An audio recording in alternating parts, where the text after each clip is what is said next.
তো যে কেউ বসে গেলেই হবে, ফুটপাতের মধ্যে বসে গেলেই হবে, মানে এইভাবেই চলতে হবে সারা জীবন। কোন একটা জায়গার মধ্যে কর্নার পেলেই দেখা গেল একটা অবস্ট্রাকশন করে একটা মন্দির বসিয়ে দিল, এটা কি এইভাবেই চলবে জীবন? তো হবে না।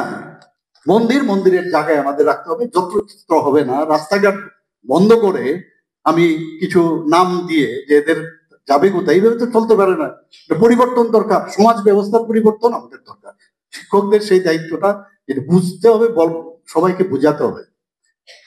আমি ওনাদেরকে বললাম যে আপনারা এখানে এসছেন, আর আপনারাই ওই বাইরে যান, কোথায় সিঙ্গাপুর, থাইল্যান্ড, তারপর ওই ইজিপ্ট, ওইখানে যাচ্ছেন।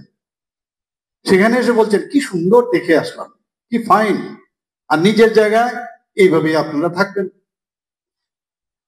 আপনাদেরও তো দায়িত্ব যে এই শহরকে সুন্দর রাখা, এই রাজ্যকে সুন্দর বানানো। আপনাদের উপর অনেক দায়িত্ব কিন্তু আমি